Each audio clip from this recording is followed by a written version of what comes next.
بسم اللہ الرحمن الرحیم۔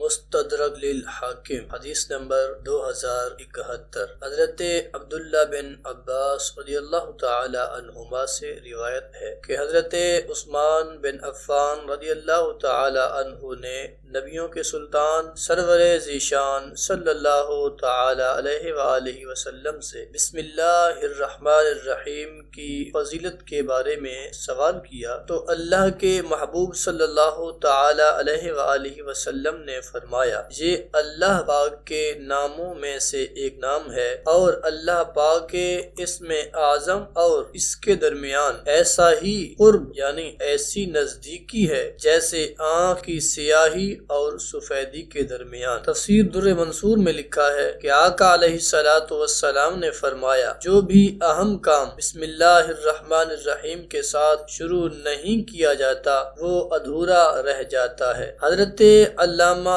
احمد ساوی رحمت اللہ تعالی علیہ فرماتے ہیں، قرآن کریم کی ابتدا بسم اللہ سے اس لیے کی گئی تاکہ اللہ پاک کے بندے اس کی پیروی کرتے ہوئے ہر اچھے کام کی ابتدا بسم اللہ سے کریں، اور حدیث پاک میں بھی اچھے اور اہم کام کی ابتدا بسم اللہ سے کرنے کی ترغیب دی گئی ہے۔ کفار عرب اپنے ہر کام کو اپنے جھوٹے خداؤں کے نام سے شروع کرتے تھے، لہٰذا ضروری ہوا کہ مسلمان اپنے ہر کام کو اللہ پاک کے نام سے شروع کرے تاکہ کفار کی مخالفت ظاہر ہو، اور اس سے یہ بھی معلوم ہوا کہ مسلمان کا ہر کام غیر مسلموں کے خلاف ہونا چاہیے، ان سے محبت و مشابہت بہت بری چیز ہے۔ حضرت مفتی احمد یار خان نعیمی رحمت اللہ تعالی علیہ فرماتے ہیں، اعوذ باللہ میں برے عقائد اور برے اعمال سے پرہیز ہے، اور بسم اللہ میں اچھے عقائد اور اچھے اعمال کو رب سے حاصل کرنا ہے۔ تو گویا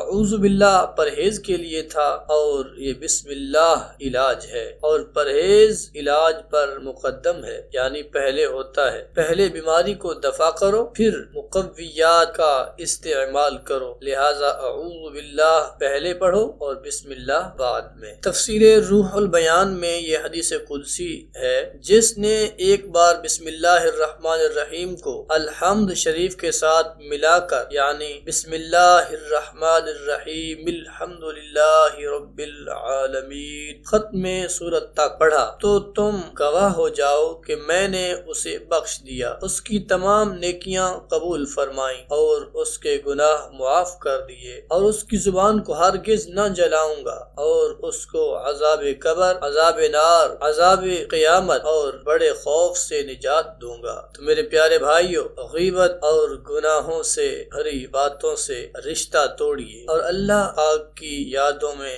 اور مصطفیٰ کریم علیہ الصلوۃ والسلام کی نعتوں میں اپنا وقت گزاریے۔ درود السلام کے لیے زبان کا استعمال کیجیے اور زیادہ سے زیادہ تلاوت قرآن پاک کیجیے اور ثواب کا ڈھیروں خزانہ حاصل کیجیے۔ حضرت سیدنا احمد بن علی رحمت اللہ تعالی علیہ شمس المعارف کے صفحہ نمبر 37 پر لکھتے ہیں، جو بلا ناغہ یعنی روزانہ 7 دن تک بسم اللہ الرحمن الرحیم 786 بار اول آخر ایک بار درود شریف پڑھے، انشاءاللہ اس کی ہر حاجت پوری ہو، اب وہ حاجت خواہ کسی بھلائی کے پانے کی ہو یا برائی دور ہونے کی یا کاروبار چلنے کی۔ اسی کتاب میں لکھا ہے، جو کسی ظالم کے سامنے بسم اللہ الرحمن الرحیم 50 بار اول آخر ایک بار درود شریف پڑھے، اس ظالم کے دل میں پڑھنے والے کی ہیبت پیدا پیدا ہو اور اس کے شر سے بچا رہے۔ جو شخص سورج نکلنے کے وقت سورج کی طرف رخ کر کے بسم اللہ الرحمن الرحیم 300 بار اور درود شریف 300 بار پڑھے، اللہ پاک اس کو ایسی جگہ سے رزق عطا فرمائے گا جہاں اس کا گمان بھی نہ ہوگا، اور روزانہ پڑھنے سے انشاءاللہ 1 سال کے اندر اندر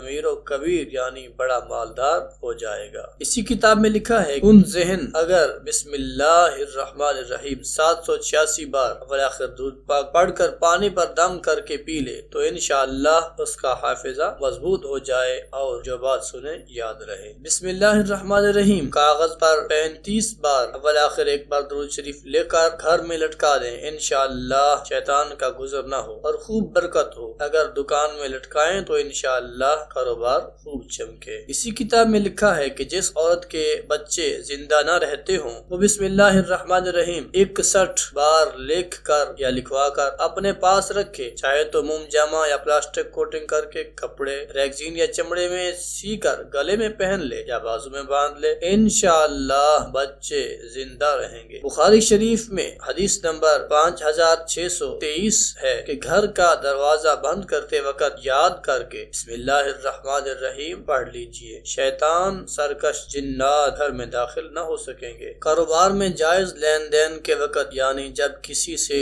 لیں تو بسم اللہ الرحمن الرحیم پڑھیں اور جب کسی کو دیں تو بسم اللہ الرحمن الرحیم کہیں، انشاءاللہ خوب برکت ہوگی۔ آخر میں دعا کرتے ہیں کہ اللہ تبارک و تعالی اپنے پیارے محبوب کریم علیہ السلام کے طفیل ہم سب کو بسم اللہ الرحمن الرحیم کی برکتوں سے مالا مال فرمائے اور بسم اللہ الرحمن الرحیم کے فیضان سے ہم سب کو مستفیض فرمائے، اور ہر نیک اور جائز کام کی ابتدا میں بسم اللہ الرحمن الرحیم پڑھنے کی توفیق عطا فرمائے۔